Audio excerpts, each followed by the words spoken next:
the Jackson Randy Rhoads Flying V. It's all cleaned up, all fixed up. Floyd Rose is repaired, stays put, doesn't flop around, stops where you want it. The intonation, the string height, the neck relief, everything on this guitar has been put back to as good as or better than condition that it was the day it was made. Probably better and more attention put into this guitar than the manufacturer did.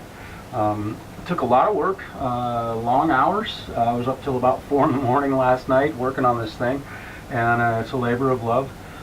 So I wanted to precurse the video of the work that I did on the guitar with that little bit in tribute to Malcolm Young and his family and his brother, who must miss him dearly. So I hope you enjoy the video of the Randy Rhoads Flying V, and I avoided playing any Randy Rhoads licks today.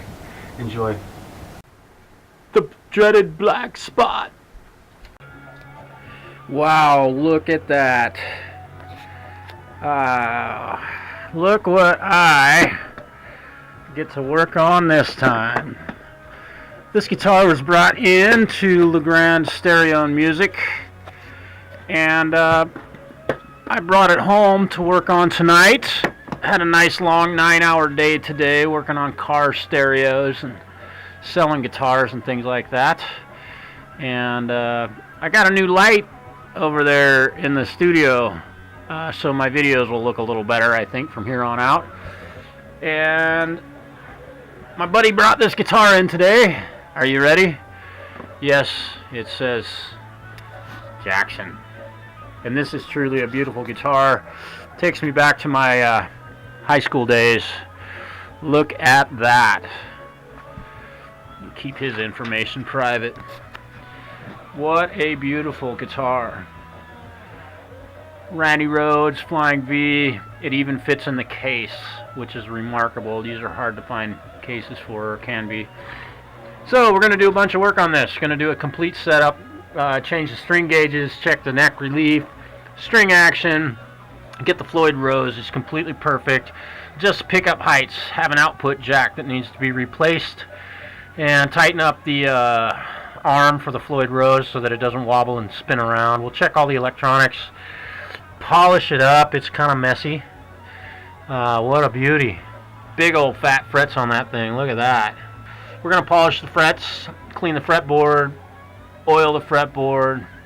When he gets this thing back, he's not going to know what happened to it. The thing I hate about these guitars is trying to put them on the workbench. Although this one's not bad.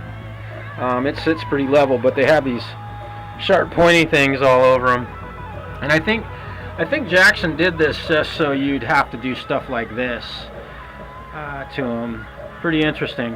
When I get done, I'm going to play it through this amp down here, which is my Hughes & Kettner, and see how it sounds. But I think you get the idea of how totally dirty this thing is. You can probably see that. So lots of cleaning, lots of repairs. I'm going to get this done. I'll probably be here till about midnight. It's about 8 o'clock now, quarter after. Yeah, look at all the dust on the headstock. That'll be pretty and clean when it's all said and done. So hang in there. I'll be back. Well, this is one of the dirtiest guitars I've worked on in a while. No insult to you, my friend.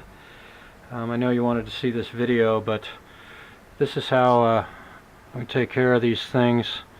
Have a little pivot point on these saddles. A little 3-in-1 oil on these guys to get them working correctly. 3-in-1 is lifesaver in the guitar world. We want to get it lubed up and making sure not to lose any of the little blocks, I should say. They're called blocks. Wipe a little of the excess oil off of there. We'll go through all of these. See that oil coming out of there? It's just loving it right now. Oil these up real good, and then they operate properly when you tune the guitar. This little leg right here is what, when you tighten the fine tuner, it pushes this down and it pulls the string down, and it needs to pivot on that joint right there. So We need to make sure that's working properly, so when you do use the fine tuner, which you do, it operates properly. That one I've kind of given it a once over cleaning. All of them I've kind of wiped down. You keep these in proper order because this is what sets your string height. One step in the process. We're rolling. A little bit of oil, a little bit of lev, and we'll have a clean guitar. Ah! Holy shit, what happened? Alright. You gotta, I mean, can you see all this shit on this control surface where the plastic, I mean, it's just shit. I've already cleaned most of the body of the guitar. It probably looks a whole lot nicer right now. And here is the Floyd Rose all disassembled. I have all of the parts over here polished up and looking pretty. There's my favorite toothbrush. I love that thing. It's gotten some gunk off of this thing with my favorite morning treat. Pretty remarkable what a little bit of a cleaning and polishing will do to a guitar. See you in a bit. You might be wondering what I'm doing right now. What the on a guitar? Oh shit. Oh, dude's insane. Dude is insane.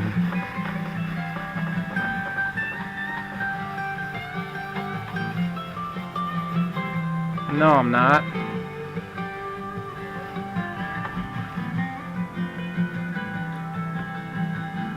You want to get goo off a fretboard?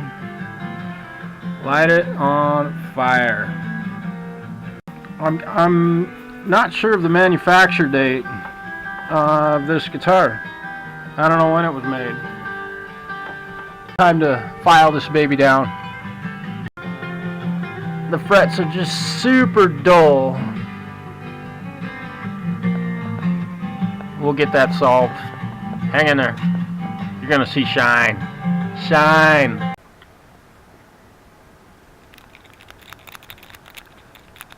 Stirring the screws. Knocking all the guck off of them. Look at that. Those babies are gonna be nice and shiny. They won't be any blacker than they were to start out with, but they'll certainly be nice and oiled. Hang in there. 2000 grit. And one of my other favorite tools. Yeah. 2000. You might be wondering why I write that on. Well, I cut the paper in pieces and I have to write the number on there if I don't use all of it, because then otherwise it would just be a 0 with the dreaded black spot.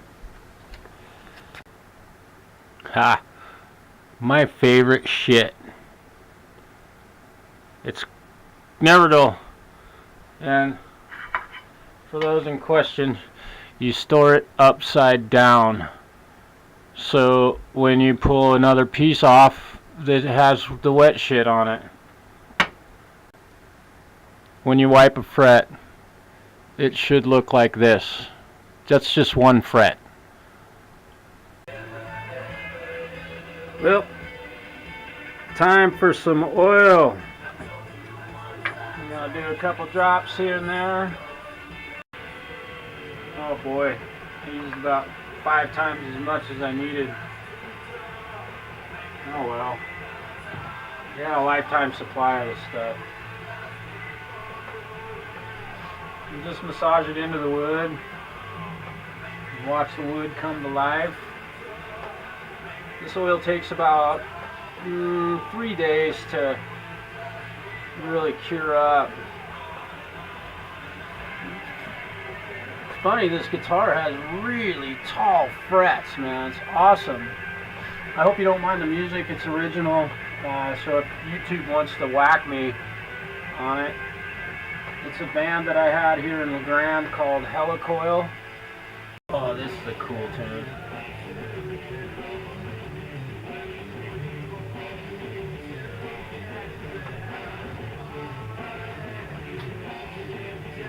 Beautiful. Seymour Duncan's. Oh boy.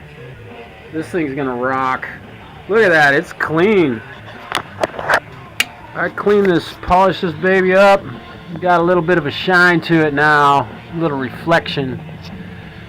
Clean the control panels and the fluid. Polish the frets. I got a little bit of oil on them right now. We'll let that cure up.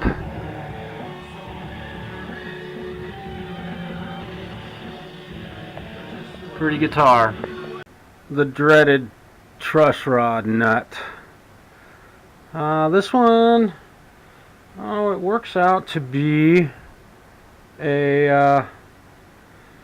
oh, what is it? It's a quarter. Here's the key to this. Put a little drop of 3-in-1 on there before you button it up. Let that oil soak in there and let that truss rod recuperate from not being turned for several years. It'll be in shape the next time you go to turn that thing. So on the Jackson, we are putting a set of Ernie Ball Super Stinkies 9-42. Super Stinkies, you can get them at Grande Stereo and Music. And these ones came from there, and we usually sell them for about $8 for a set, sometimes $7 if you're really nice. So after I've gotten strings on this monster, we're running into the good old Floyd Rose tilt backwards after changing the strings out to a lighter gauge. On the back of this guitar, found 4 springs, and I removed one and reduced it down to 3.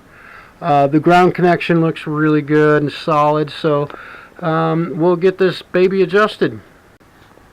So I have strings back on this thing, and I have the Floyd set up perfectly level. You can see that it's perfectly level. String height is still yet to be adjusted, but we need a little more relief in the truss rod. And this is one thing about these Jacksons that I don't like, is that in order to turn that truss rod, you have to pull the strings out. So that kind of sucks. We're soldering on a new output jack for the guitar. Make sure that's all good and happy.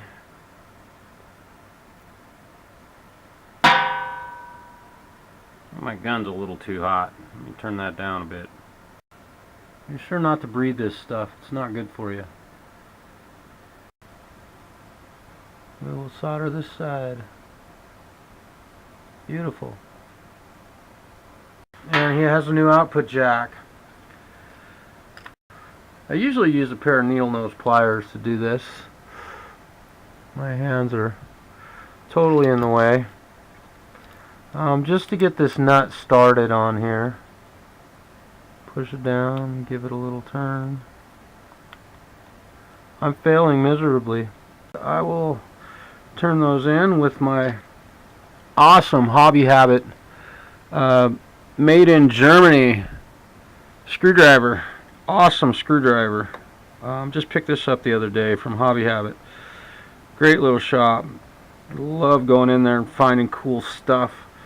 So I'm tightening that in, and when I get it tight, it keeps spinning. This thing is about ready to go. There it is. I don't have a real good angle on that screw, but we'll get it out of there. So here we are looking at the back side of the Floyd Rose. This is the part of these guitars, this tremolo system that freaks everybody out. There were 2 here, and there were 2 here on this guitar. They should be, and if you were going to run 4 springs, that's the best way to do it. Run them evenly. However, we changed the gauge of strings and changed the tuning of the guitar to E standard. We went with 9 gauge strings. I think the guitar had 10s or maybe even 11s on it. I didn't throw a micrometer on there to find out. They were much heavier. And the guitar was tuned down to drop C. So I removed one of the springs, and it balanced the system out very nicely. Everything's sitting nice and flat. The guitar is ready to play. I'm going to plug this bad boy in and see what it does. I'm going to put the back cover on it also. There's no reason for me to get back in here for years, likely, unless he changes the gauge of strings again. Not a bad idea. Pretty cool invention, the Floyd Rose tremolo system. It is a Floyd Rose vibrato system, not a tremolo system. Just to be clear.